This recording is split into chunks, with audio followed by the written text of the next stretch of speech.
बिस्मिल्लाहिर्रहमानिर्रहीम। अस्सलाम वालेकुम नाज़रीन, आप यूट्यूब चैनल देख रहे हैं। मैं इमरान खान हूँ। बड़ी अहम खबरें हैं और बड़ी शानदार रिपोर्टिंग आपके सामने भी पेश करेंगे हम, क्योंकि मेरी टीम ने काफ़ी इस पे काम किया है और हमने हर वो चीज़ निकाली है जिस चीज़ में ये बात साबित होती है कि अड्डों वाला मामला इमरान खान ने ऐसे ही नहीं उठाया था और एब्सोल्युटली नॉट, इमरान खान ने गैर ज़रूरी तौर पर नहीं कहा था। पाक फ़ौज के तर्जुमान ने तो वन लाइनर कहा और यानी उन्होंने साफ कहा कि ना किसी ने अड्डे मांगे और ना हमने दिए। वो मांगते तो फिर पाक फ़ौज भी इनकार करती, लेकिन इमरान खान साहब ने जो एब्सोल्युटली नॉट कहा उसके पीछे की पूरी कहानी मैं आपके सामने रखूंगा। ये इतना सिंपल नहीं था। जब हमने इसकी तफ्तीश की, तहकीक की, पुराने अखबारात निकाले, पुराने बयानात निकाले, तो फिर हैरत अंगेज़ चीज़ें हैं। एक साल में पाकिस्तान में लोग भूल जाते हैं, लेकिन बतौर सहाफ़ी हमारी जिम्मेदारी है कि चीज़ें सामने ले आएँ। सबसे पहले मई 2021 की खबरें आपके सामने रखते हैं। अमरीकी सदर जो बाइडन इंतज़ामिया ने इस बात का एतराफ़ किया कि वो अफ़गानिस्तान के पड़ोस में मुतअद्दिद वस्ती एशियाई ममालिक, सेंट्रल एशिया के जो ममालिक हैं, उनसे अपने फ़ौजी तैनात करने के लिए बातचीत कर रही है। जो बाइडन ने खुद कहा, उनकी इंतज़ामिया ने, ताकि अफ़गान सरजमीन दोबारा अलकायदा जैसे दहशतगर्द ग्रुपों का अड्डा ना बन सके। तो वो ज़मीन मांग रहे हैं आस पास के ममालिक से। पेंटागन ओहदेदार ने भी बयान दिया कि पाकिस्तान ने अमरीकी फ़ौज को उसकी ज़मीनी व फ़िज़ाई हुदूद इस्तेमाल करने की इजाज़त दे दी है ताकि वो अफ़गानिस्तान में अपनी मौजूदगी यकीनी बना सके। मज़ीद ये कि इंडो पैसिफिक अमूर के असिस्टेंट सेक्रेटरी बराए दिफा डेविड एफ हेल्वी, इनका चेहरा भी देख लें, इन्होंने अमरीकी सेनेट की फ़ौज से मुताल्लिक कमेटी में कहा कि पाकिस्तान ने अमरीकी अफवाज को अपनी सरजमीन पर इस्तेमाल करने की इजाज़त दी है ताकि अमरीकी इनखला के बाद भी अफ़गानिस्तान में अपनी मौजूदगी कायम रख सकें। ये अमरीकी असिस्टेंट सेक्रेटरी बराए दिफा हैं डेविड एफ हेल्वी।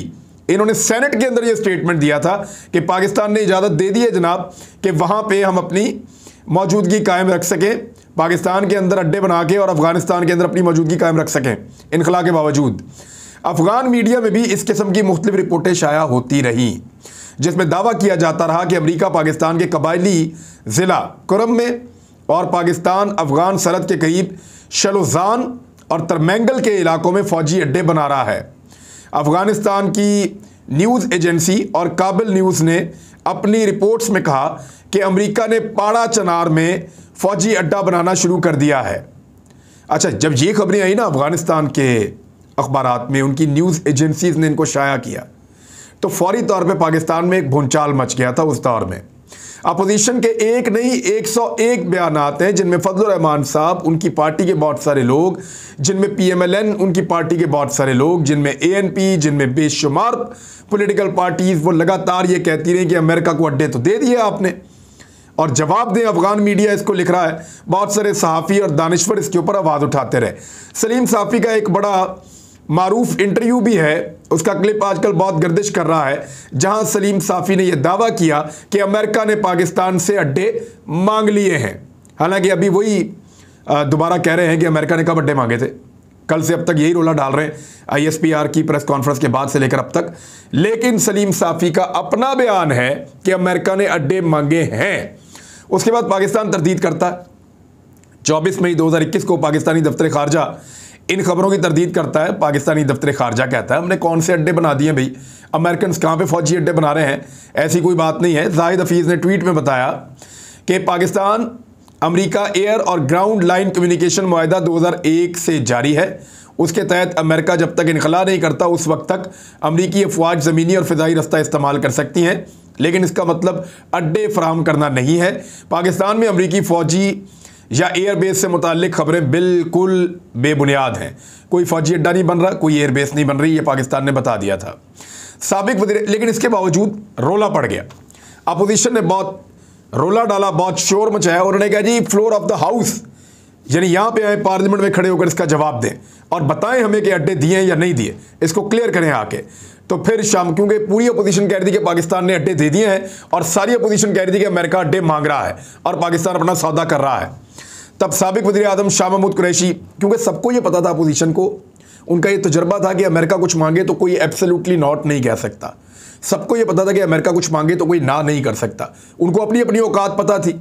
तो उनको लगा कि इमरान खान भी नहीं कर सकेगा, तो इसलिए उनको बड़ा कॉन्फिडेंस था इस बात के ऊपर कि वो ये बात असेंबली में उठवाएं और यहां पे एक स्टेटमेंट निकलवाएं और बाद में अड्डे जब बन जाए तो फिर इनकी बेइज्जती करेंगे। लेकिन हुआ क्या, शाह महमूद कुरैशी साहब ने कहा कि यहां कुछ दोस्तों ने आवाज उठाई है और मीडिया में क्यास आराइयां हुई हैं कि यहां कोई अड्डे बन रहे हैं, माजी को भूल जाएं, कोई अड्डा नहीं बनेगा। मैं इस ऐवान को गवाह बनाकर और पाकिस्तान के अवाम को गवाह बनाकर कहता हूं कि कोई अमरीकी अड्डा पाकिस्तान की सरजमीन पर नहीं बनेगा, शाह महमूद कुरैशी ने कहा था। 11 मई को इस्लामाबाद में अपनी प्रेस कॉन्फ्रेंस में शाह महमूद कुरैशी ने एक और बात भी की थी। उन्होंने कहा कि अफगानिस्तान से अमरीकी फौज के इनखला के बाद पाकिस्तान अमरीका को फौजी अड्डे देने का कोई इरादा नहीं रखता, और यह भी सवालात के जवाब में। फिर यह अमरीकी अखबार न्यूयॉर्क टाइम में 6 जून 2021 को एक खबर छपती है। इसकी भी बहुत सारी तफसीलात हैं। यह न्यूयॉर्क टाइम के अंदर छपी है और इसको फौरी तौर पे बाद में इंडियन अखबारात ने छापा था। इंडियन एक्सप्रेस ने पूरा का पूरा मजमून वैसे ही छाप लिया। ये 2 लोग ये रिपोर्ट लिखते हैं, एक का नाम है मार्क मैजेटी और दूसरे का नाम है जूलियन ई बार्नस। ये दोनों मिलकर ये रिपोर्ट लिखते हैं। रिपोर्ट क्या कहती है जरा ये भी आप सुन लें। न्यूयॉर्क टाइम लिख रहा है, अमेरिका का अखबार, अमरीकी फौजियों के तेजी से इनखला के बाद CIA पर प्रेशर और दबाव है कि वो अफगानिस्तान में इंटेलिजेंस सरगर्मियां बढ़ाने, जंग लड़ने और इंसदादे दहशतगर्दी की कार्रवाइयों को बरकरार रखने के नए तरीके ढूंढे। इस हवाले से CIA के पास कुछ अच्छे ऑप्शंस मौजूद हैं। CIA जो अफगानिस्तान में 20 साल अमरीकी मौजूदगी का मरकज बनी हुई थी, जल्द ही इस मुल्क अफगानिस्तान में अपने फौजी अड्डे खो देगी जहां से उसने जंगी मिशन और ड्रोन हमले चलाए हैं, जबकि तालिबान और अलकायदा और दीगर ग्रोहों जैसे दूसरे ग्रुपों पर भी कड़ी निगरानी की है। CIA के तज्जियाकार तालिबान के कब्जे के बढ़ते हुए खतरात से खबरदार कर रहे हैं। अमरीकी ओहदेदार मुस्तकबिल की कार्रवाइयों के लिए अफगानिस्तान के करीब फौजी अड्डों के क़याम के लिए सरतोड़ कोशिशें कर रहे हैं और अब ये कोशिशें आखिरी मराहिल में दाखिल हो चुकी हैं। फौजी अड्डों के लिए तवज्जो का एक मरकज़, पहला मरकज़ पाकिस्तान है। पाकिस्तान में अमेरिका ने माजी में भी फौजी अड्डे इस्तेमाल किए हैं जहां से वो अस्करियत पसंदों के खिलाफ ड्रोन हमले चलाता था, लेकिन 2011 में जैसे ही पाकिस्तान और अमेरिका के ताल्लुकात ख़राब हुए तो ये सहूलत ख़त्म हो गई थी। अब कोई भी मुआहिदा इस तकलीफ दे हकीकत के गिर्द घूमेगा कि पाकिस्तान की हुकूमत ने तवील अरसा से तालिबान की हमायत की है या नहीं। वो यहाँ कन्फर्म कर रहा है कि पाकिस्तान के साथ हम बात कर रहे हैं, पाकिस्तान पर जोर दे रहे हैं, पाकिस्तान में कोशिश कर रहे हैं कि पाकिस्तान में हमें अड्डे मिल जाएँ। हम ये चाहते हैं क्योंकि इससे पहले भी हम पाकिस्तान के अंदर अड्डे चलाते रहे हैं। फौजी अड्डे हमने पहले भी पाकिस्तान में बनाए हुए थे। इसी रिपोर्ट के अंदर एक बड़ा तहलका खेज इंकशाफ होता है और वो इंकशाफ क्या कहता है, ये अमेरिका से इंकशाफ हो रहा है। बाद वक़्त पुराने अखबारात में भी इंकशाफ निकलते हैं।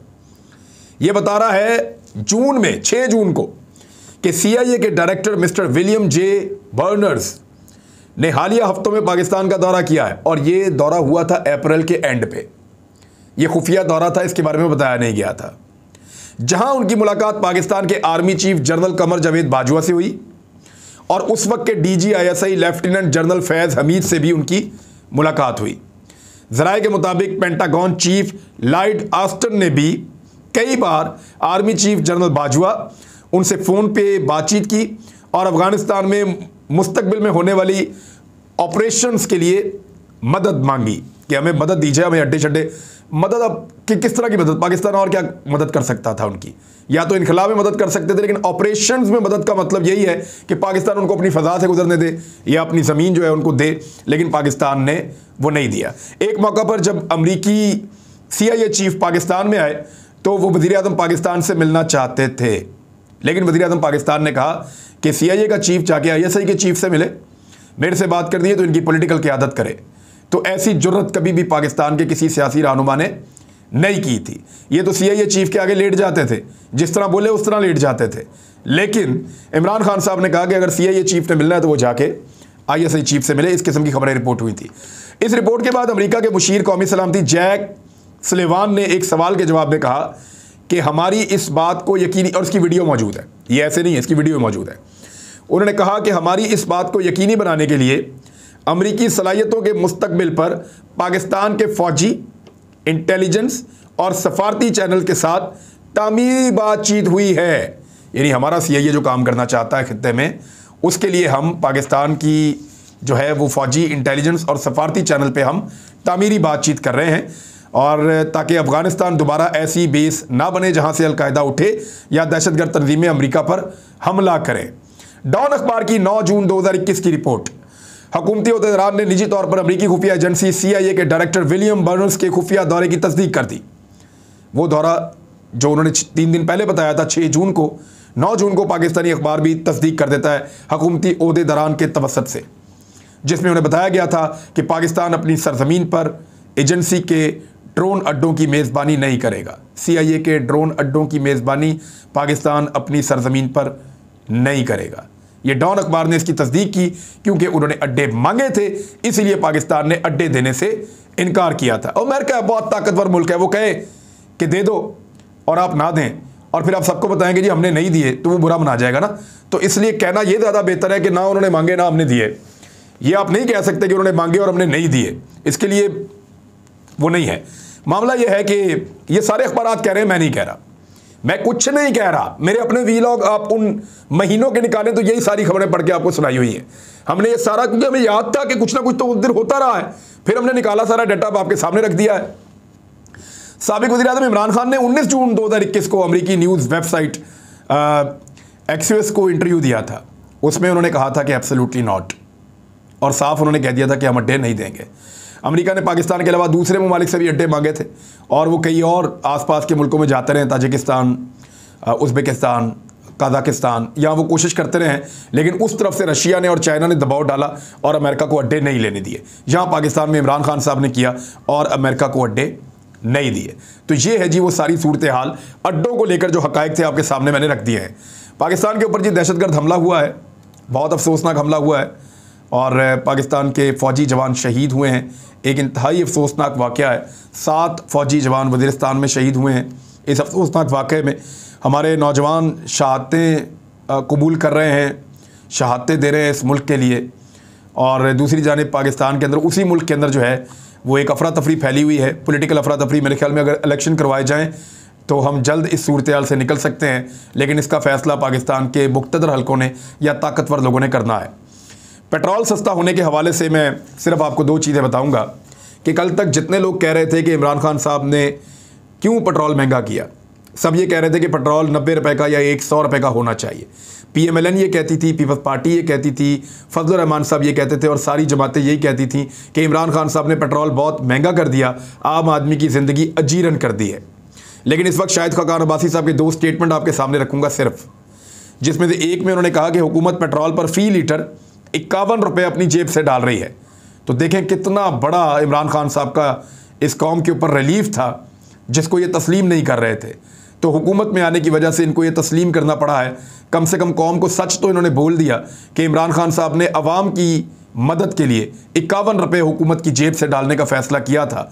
अगर ये अपोजिशन में रहते तो कभी ना मानते, और आज ये मान रहे हैं कि इमरान खान साहब ने पब्लिक को कितना बड़ा रिलीफ दिया था। एक और बात भी मानी है, शाहिद खाकान अब्बासी साहब का स्टेटमेंट है जिसमें उन्होंने कहा कि दुनिया भर में पाकिस्तान जितना सस्ता पेट्रोल कोई भी नहीं बेच रहा।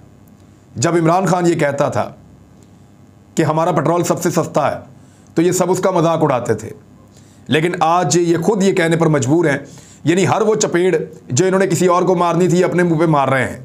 हर वो घड़ा जो इन्होंने इमरान खान साहब के लिए खोदा था ये उस पर खुद गिर रहे हैं। कैसी इनकी बदकिस्मती है, इक़्तिदार का मज़ा भी नहीं आ रहा और इक़्तिदार के झटके भी लग रहे हैं, और इनको हर जो गंद है वो इनके मुंह के ऊपर आकर गिर रहा है। यानी खुद अपने मुंह से कहा कि 51 रुपये अपनी जेब से डाल के इमरान खान लोगों को रिलीफ दे रहा था, यानी हुकूमत की जेब से डाल के पब्लिक को रिलीफ देने के लिए। और दुनिया भर में कोई इतना सस्ता पेट्रोल नहीं बेच रहा जितना सस्ता इमरान खान बेच रहा था। दूसरी जानिब FIA के अंदर और नैब के अंदर धड़ाधड़ तबादले और तब्दीलियाँ शुरू हो गई हैं, और वो तमाम ऑफिसर्स और वो तमाम लोग हटाए जा रहे हैं जो शरीफ ख़ानदान के और जो पॉलिटिकल लोग हैं उनके जो केसेस हैंडल कर रहे थे, ताकि जल्द अज जल्द आने वाले अगले 1-1.5 महीने के अंदर ये केसेस का वो हायल करें, ये फाइलें इस तरीके से गायब करें ताकि केसेस का नामो निशान बाकी ना रहे।